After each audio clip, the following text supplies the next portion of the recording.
Baik, saya akan menjelaskan tentang pengertian valuta asing. Nah, valuta asing sendiri di sini adalah mata uang yang diakui, digunakan, dipakai, dan juga diterima sebagai alat pembayaran dalam perdagangan internasional. Valuta asing yang banyak dipakai biasanya mata uang suatu negara yang memiliki peranan ataupun kendali yang cukup besar dalam sistem perekonomian di seluruh dunia. Di seluruh dunia sendiri, valuta asing yang paling banyak digunakan adalah dolar. Nah, valuta asing juga merupakan bagian dari devisa suatu negara. Devisa sendiri merupakan setiap kekayaan yang dimiliki oleh suatu negara yang berada di luar negeri yang wujudnya dapat berupa barang, jasa, atau bahkan mata uang yang digunakan sebagai alat transaksi perdagangan lintas negara. Devisa suatu negara yang berbentuk mata uang inilah yang sering kita sebut dengan istilah valuta asing. Selanjutnya saya akan persilakan kepada rekan saya. Baik, saya akan menjelaskan tentang fungsi dari valuta asing. Fungsi valuta asing antara lain yang pertama alat tukar internasional. Fungsi valuta asing yang pertama adalah sebagai alat tukar internasional. Yang kedua, alat pengendali kurs. Fungsi valuta asing yang kedua adalah sebagai alat pengendali kurs. Yang ketiga, alat pembayaran internasional. Seperti yang telah dijelaskan di atas, valuta asing memiliki peranan yang besar dalam perdagangan internasional, yaitu sebagai alat pembayaran yang sah dan diakui oleh kedua belah pihak. Yang keempat, alat untuk memperlancar perdagangan internasional.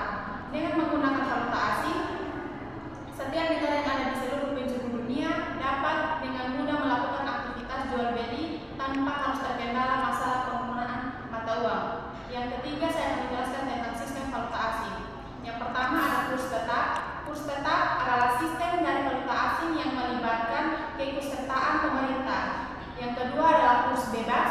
Kurs bebas dalam sistem falas adalah sistem yang umumnya bergantung dengan jumlah penawaran dan permintaan. Yang ketiga ada kurs pengembang terkendali. Kurs yang ditentukan oleh mekanisme permintaan dan penawaran, tetapi pemerintah dapat mempengaruhi nilai tukar jika kurs naik atau turun melebihi batas yang ditentukan. Yang berikut saya akan mempersilakan teman saya. Yang berikut faktor yang mempengaruhi nilai valuta asing. Faktor yang mempengaruhi nilai valuta asing di sini ada 8. Pertama, perbedaan tingkat inflasi. Yang kedua, kondisi perdagangan. Yang ketiga, variasi suku bunga. Yang keempat, perdagangan. Yang kelima, kebijakan pemerintah. Yang keenam, neraca pembayaran. Yang kedelapan, ekspektasi dan spekulasi. Dan yang kedelapan, tingkat pendapatan. Berikutnya saya akan kepada kawan saya. Baik, yang berikut dampak dari valuta asing. Dampak valuta asing dapat dilihat dari beberapa aspek antara lain yang berikut. Yang pertama, ekonomi. Yang kedua, investasi. Yang ketiga, perdagangan internasional. Yang keempat, kepentingan keuangan. Yang kelima, kebijakan moneter. Dan yang keenam, konsumen. Konsumen berbagai nilai tukar dapat mempengaruhi harga barang impor yang ada gilirannya dapat mempengaruhi daya beli konsumen. Yang berikut selanjutnya saya berikan kepada teman saya.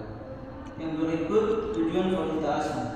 Valuta asing atau falas memiliki beberapa tujuan, diantaranya yang pertama alat pembayaran dalam perdagangan internasional. Falas digunakan sebagai alat tukar dalam transaksi perdagangan internasional. Yang kedua, investasi.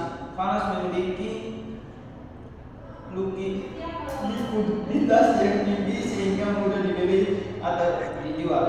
Yang ketiga, transaksi pemerintah. Yang keempat, menjembatani perdagangan mata uang antar negara. Yang kelima, memperlancar perdagangan internasional. Sekian. Sekian dari